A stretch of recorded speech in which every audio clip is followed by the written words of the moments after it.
이 시간에 일이 보배다, 일이 보배다라는 제목으로 오늘 본문을 중심으로 하나님의 말씀 나누도록 하겠습니다.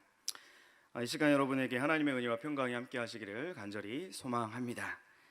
말씀을 나누기에 앞서서 지난달 말에 있었던 우리 가보자 프로젝트 팀 바자회 때 모습을 잠시 사진으로 5장 정도 보겠습니다. 네, 다음이요. 네, 팝콘도 팔고 열심히 선생님들, 정세현부 선생님들도 계시고요. 네, 추러스도 있었고요. 네, 인사인회를 이루었습니다. 우리 선교팀에서 그 팝콘, 건어물, 식혜 등 다양한 품목의 먹거리들을 판매했죠. 많은 성도님들이 예배를 마치고 로비에서 또 곳곳에서 해외 선교팀을 응원하는 마음으로 물건을 팔아 주시고 힘을 보태 주셨습니다. 여러분도 많이 사 주셨습니까? 네. 1,000원, 2,000원이 모여서 10,000원이 되고 또 10,000원, 20,000원이 모여서 10만 원이 되고 10만 원, 20만 원이 모여서 100만 원이 되죠. 이렇게 작은 힘이 모여서 선교를 위한 소중한 겨자씨가 되는 줄 믿습니다. 이번엔 또 다른 사진을 준비했는데요. 또 한번 보시겠습니다. 역시 5장. 네, 다음이요. 네, 반찬도 보이고요. 옷가지들도 보이고요. 네, 성도님들 모습도 보이고요. 네, 저 모습은 지난주 월요일 날 12교구 이 여전도의 주관으로 플리마켓 벼룩시장이 열린 그 그림입니다. 브리지센터 2층에서 성도님들이 기증하신 다양한 중고 물품들, 또 여전도 회원들이 재료를 사서 직접 만든 반찬, 간식들이 판매가 되었습니다. 역시 청소년부 몽골 단기 선교팀을 위해서 지원을 하기 위해서 열린 시장이었습니다. 누가 시키지 않았는데도 자발적으로 보내는 선교사를 자처해서 저렇게 수고하는 성도님들의 모습을 보면서 참 은혜가 되었습니다. 정말 말 그대로 가보자. 가보자가 뭐의 줄임말인지 여러분 아시죠? 뭐의 줄임말입니까? 가든지 보내든지 하자. 네, 이번 그 여름 선교의 표어인데요. 가는 분들은 잘 준비하기 위해서, 또 보내는 분들은 직접 가지는 못하지만 물질과 기도로 후원하는 아름다운 모습이었습니다. 오늘 본문 말씀에도 주인이 맡겨주신 그 달란트로 열심히 장사를 해서 많은 이윤을 남긴 종들과 그렇지 못한 종의 이야기가 소개되고 있습니다. 이 달란트 비유는 우리가 잘 아는 이야기이죠. 한 달란트는 당시 일용직 노동자 약 20년이 해당되는 화폐 단위였습니다. 그러니까 5달란트 받은 종은 약 100년치, 우리 돈으로 환산하면 대략 25억 원 정도 됩니다.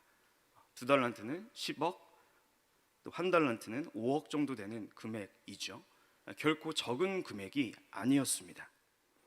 5달란트와 2달란트 받은 종들은 즉시 가서 장사를 했습니다. 그래서 곱절로 남기죠. 우리 16절의 말씀을 같이 읽어볼까요? 16절 시작. 5달란트 받은 자는 바로 가서 그곳으로 장사하여 또 5달란트를 남기고, 2달란트 받은 종도 그같이 했습니다. 16절 우리가 방금 읽은 말씀은 즉시 움직였던 이 종의 행동을 강조합니다. 바로 갔다, 바로 가서, 즉 주인에게 그 받은 자금을 가지고 민첩하게 움직인 것이죠. 투자하고 거래할 품목, 또 대상을 정해서 즉각 실행한 것입니다. 이와는 반대로 1달란트 받은 종은 받은 돈을 어떻게 했습니까? 돈을 받아서 땅에 묻었습니다. 그가 그렇게 한 이유는 돈을 안전하게 보호하기 위함이었죠. 주목할 것은 18절 말씀에 그 주인의 돈, 그 주인의 돈이라는 표현입니다. 5달란트와 2달란트 받은 이 종들은 받은 돈을 가지고 장사해서 곱절로 남겼다는 그 행동이 강조되고 있는 반면에 1달란트 받은 종은 그가 주인에게서 받은 돈을 안전하게 보관했다, 그 주인의 돈이 강조가 되고 있습니다. 우리 18절 말씀도 같이 읽어보겠습니다. 시작. 1달란트 받은 자는 가서 땅을 파고 그 주인의 돈을 감추어 두었더니, 그 주인의 돈을 감추어 두었어요. 결과는 어떠했습니까? 주인이 오랜 후에 돌아와서 결산을 합니다. 5달란트 받은 자는 주인에게 말합니다. 주인이여, 제게 5달란트를 맡겨주셨는데 제가 열심히 장사해서 5달란트를 더 남겼습니다. 여기 있습니다. 주인이 말합니다. 잘하였도다.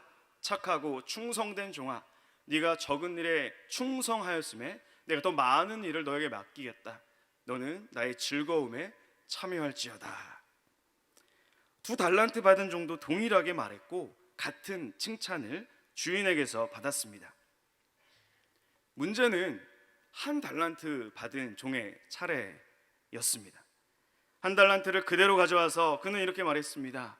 주인님, 주인께서는 완고한 분이심으로 제가 두려워서 이 돈을 땅에 감추었습니다. 여기 그대로 가져왔습니다. 받으십시오. 여러분, 이 종의 비극은 무엇입니까?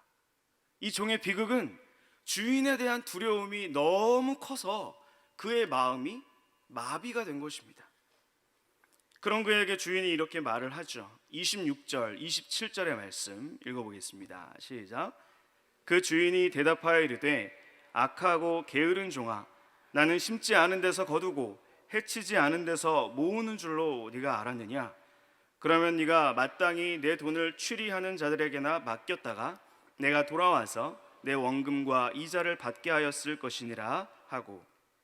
여러분, 이게 무슨 의미입니까? 만약에 주인이 그렇게 가혹한 사람이라고 생각을 했다면 그러면 차라리 은행에 가서 그 1달란트, 대략 우리 돈으로 5억이나 되는 그 엄청난 금액을 맡겨놔서 그 오랜 기간 동안 이자라도 받아서 원금 플러스 이자라도 가져와야 될 것이 아니냐, 그런 뜻이죠. 예수님께서는 달란트 비유를 천국을 설명해 주시기 위해서 말씀하셨습니다. 여러분, 우리가 장차 들어갈 이 천국, 예수님께서 왕으로 다시 오실 그때를 제자된 우리는 어떻게 준비해야 한다고 말씀하십니까? 하나님께서는 이 달란트의 비유를 통해서 우리가 우리의 일에 성과를 내므로써 예수님의 다시 오심을 준비해야 한다고 말씀을 하십니다. 한번 따라해 볼까요? 성과를 내므로써 다시 오심을 준비하자. 만약 우리가 1달란트 받았던 종처럼 하나님에 대해서 두려워하고 하나님을 오해하고 매일 그 자리에 정체해 있고 자기 나름대로의 그 변명과 형편에 대해서 막 이야기만 하고 있으면 하나님께서는 우리에게 주신 그 능력과 은사들을 빼앗아서 하나님의 나라를 위해서 최선을 다하는 다른 종에게 맡겨주신다는 것입니다. 29절의 말씀 같이 한번 읽어보겠습니다. 29절 시작. 무릇 있는 자는 받아 풍족하게 되고 없는 자는 그 있는 것까지 빼앗기리라. 재미있는 이야기가 있습니다. 며칠을 굶어서 배가 무지하게 고파진 호랑이가 어슬렁어슬렁 먹이를 찾아다니다가 드디어 저기 굉장히 엎드려 있는 토끼를 한 마리 발견하고서는 정광석화처럼 한 발에 낚아챘습니다. 이때 토끼가 외칩니다. 이거 놔 임마. 이거 놓으라는 거예요. 호랑이가 깜짝 놀랐어요. 이 토끼가 왜 이러지? 미쳤나? 깜짝 놀라가지고 놓쳐버렸어요. 놔주고 말았어요. 토끼는 쏜살같이 달아났습니다. 다음날 어제 이 충격에서 헤어나오지 못한 호랑이가 역시 방황하다가 또다시 그 토끼를 만난 거예요. 역시 한 발로 가볍게 낚아채자 잡힌 토끼가 외쳤습니다. 나야 임마. 호랑이가 또 놀랐어요. 엄청 놀란 호랑이는 얼른 그 토끼를 놔주었습니다. 그리고 다짐을 했어요. 다시는 내가 이 같은 실수를 반복하지 않겠다. 셋째 날이 됐습니다. 호랑이는 또 한 번 더 토끼를 잡았어요. 분명히 이번에는 어제 그 토끼가 아니었습니다. 아주 급하고도 맛있게 먹으려고 입을 크게 벌리고 송곳니를 번쩍이는 순간 이 토끼가 말합니다. 소문 다 났어 임마. 소문 다 났다는 거예요. 호랑이가 너무 부끄러워가지고 다시는 그 숲에 나타나지 못했다는 전설 같은 이야기입니다. 여러분, 그런데 혹시 우리의 모습도 이 호랑이 같지 않느냐는 것입니다. 예수님께서 피값 주고 우리를 구원하셨는데 우리는 여전히 구원받지 못한 백성처럼 살고 있진 않습니까? 하나님께서 그의 자녀된 우리에게 온갖 좋은 것으로 복을 주셨는데 우리는 여전히 거지처럼 살고 있진 않느냐는 것입니다. 하나님께서 우리에게 달란트, 수많은 능력과 은사들을 맡겨주셨는데 여전히 한 달란트 받은 이 청지기처럼 두려움에 마비되어서 자신의 책임을 회피하고 있진 않습니까? 하나님께서 우리에게 말씀하십니다. 하나님이 맡겨주신 이 능력과 은사를 활용해서 성과를 내야 한다고 말입니다. 그것이 5달란트이든 2달란트이든 1달란트이든 간에 각자의 능력치는 다를지라도 맡겨주신 것에 최선을 다해서 내가 신실한 청지기임을 하나님 앞에서 증명해내기를 하나님은 기대하고 계십니다. 그렇게 최선을 다한 청지기에게 하나님은 어떤 은혜를 주실까요? 21절 말씀 같이 읽겠습니다. 21절입니다. 시작.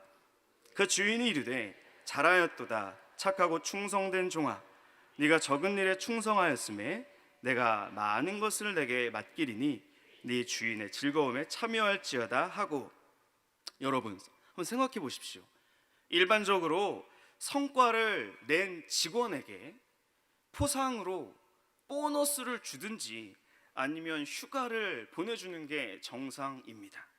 그런데요, 이 주인은 그거 대신에 무엇을 줍니까? 더 많은 일을 주고 있어요. 더 많은 일을 하라는 거예요. 열심히 일해서 5달란트, 2달란트의 그 이윤을 더 남긴 종들에게 훨씬 더 많은 일을 할 수 있는 기회를 주고 있습니다. 여러분, 이 주인이 일 중독일까요? 워크홀릭일까요? 그가 일 중독자여서 수고한 종들에게 보상과 휴식 대신에 더 많은 일을 할 수 있는 기회를 준 것일까요? 여기서 맡기리니, 내가 많은 것을 너에게 맡기리니 할 때 이 맡기리니라고 표현된 이 헬라어 동사는 카티스템이라는 말인데요, 카티스템이라는 말은 누군가에게 책임을 맡기다, 혹은 어떠한 권한을 부여하다, 어떠한 지위에 임명하다, 그런 뜻이에요. 신약성경에 21번 쓰인 이 동사는 특별히 로마서 5장 19절에 사용되었습니다. 우리 로마서 5장 19절 말씀 한번 읽어보겠습니다. 시작. 한 사람이 순종하지 아니함으로 많은 사람이 죄인 된 것 같이 한 사람이 순종하심으로 많은 사람이 의인이 되리라. 한 사람이 순종하심으로, 예수님께서 순종하심으로 많은 사람이 의인이 될 것이다. 이 될 것이다가 바로 카티스테미입니다. 즉 예수님께서 십자가를 지시기까지, 물과 피를 다 쏟으시기까지 순종하심으로 많은 사람이 의인의 지위에 이르게 될 것이다, 의인의 지위에 임명되었다, 의인의 권한을 부여받았다, 그런 의미입니다. 예수님께서 하나님이 주신 사명에 충성하셨기 때문에 많은 사람이 의인으로 카티스템이 되었습니다. 예수님의 그 신실하심으로 많은 사람들이 하나님의 자녀로 카테스템이 되었습니다. 예수님의 그 믿음으로 인해서 죄인이 하나님의 백성의 지위에 카티스템이 되었다는 것입니다. 하나님은 역설적이게도 이 선하고 신실한 청지기에게 더 많은 일을 카티스템이 맡겨주신다는 것입니다. 왜냐? 바로 이 일은 영생과 관련되어 있는, 생명과 관련되어 있는 일이기 때문입니다. 더 많이 참여하면 참여할수록 우리의 영혼이 살 뿐만이 아니라 하나님의 나라가 든든하게 세워져 가기 때문입니다. 하나님은 예수님의 그 충성으로 우리가 하나님의 자녀가 되었듯이 우리 역시 선하고 신실한 청지기가 되어서 더 많은 하나님 나라의 일을 맡아서 충성하기를 원하고 계십니다. 구원받은 하나님의 자녀로서 신앙 공동체인 교회를 통해서 하나님의 나라를 확장하는 일에 하나님께 쓰임 받기를 하나님은 우리에게 요청하고 계십니다. 얼마 전 강원대학교 사학과 그 명예 교수이신 조인영 장로님께서 SNS에 올리신 일이 보배다라는 시가 있어서 소개합니다. 이런 내용입니다. 일이 보배다. 적당히 일하면 소화도 잘 되고 입맛도 좋고 잠도 잘 온다. 일하기 싫어하고 공짜 좋아하고 과욕을 부리게 되면 언젠가 쇠고랑을 잘 가능성이 크다. 소득이 적든 많든 성실히 일하는 이에게는 축복이 따르기 마련이다. 나태하고 게으르고 불성실한 이에게는 가는 곳마다 설 자리를 잃게 된다. 성실한 일은 믿음직한 사회 건설의 주춧돌이 되고 축복과 번영의 뿌리가 되리라. 저는 이 시의 내용 중에 소득이 적든 많든 성실히 일하는 이에게는 축복이 따르기 마련이다. 나태하고 게으르고 불성실한 이에게는 가는 곳마다 설 자리를 잃게 된다. 참 이 부분이 공감이 되더라고요. 달란트 비유의 내용과 일맥상통한다고 생각되었기 때문입니다. 성도 여러분, 하나님은 오늘 본문 말씀을 통해서 우리가 우리의 일에 적든 많든 성과를 내므로써 예수님의 다시 오심을 왕을 기다려야 된다고 말씀하십니다.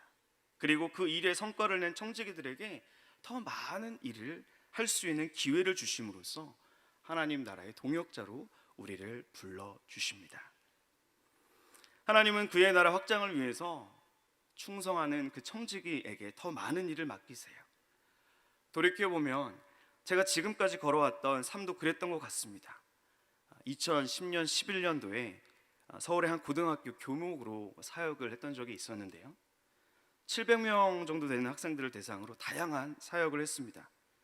그런데 함께 동역할 사람들이 부족해서 제가 그 강당에 채플 때 의자 세팅하는 일까지 했습니다. 물론 이 학교 직원분들과 함께 말이죠. 그때 너무 이 스트레스를 받아서 6개월 넘게 비싼 돈을 주고 탈모 클리닉을 받기까지 했습니다. 그때 제가 이런 기도를 했어요. 하나님, 너무 짐이 무겁습니다. 힘이 듭니다. 학교 말고 교회에서 좀 사역을 할 수 있게 해주세요. 다 불신자들이기 때문에 그렇게 기도를 했는데 2년을 충실하게 채우고 교회로 사역지를 옮겼습니다. 그랬더니 이번에는 이 청년부와 교육부를 맡기셨어요.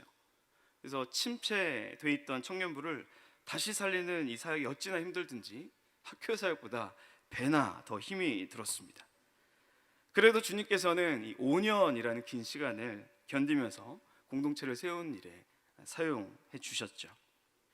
그런데 이번에는 안산제일교회라는 큰 교회로 와서 섬기게 하셨습니다. 이런 걸 보면 하나님께서 정말 저를 사랑하시는구나, 그런 생각이 듭니다. 사랑하는 성도 여러분, 한 달란트 받은 종처럼 두려움에 마비되어서 그저 자신의 안전과 안정을 구하며 사는 인생을 사시겠습니까? 아니면 맡겨주신 가정과 학교와 직장과 교회의 일에서 최선을 다해 성과를 내기 위해 달려가시겠습니까? 그래서 더 많은 일을 할 수 있는 기회를 하나님께 받기를 사모하시겠습니까? 또한 여러분이 받은 달란트는 몇 달란트라고 생각하십니까? 한 달란트인가요? 두 달란트인가요? 아니면 5달란트인가요?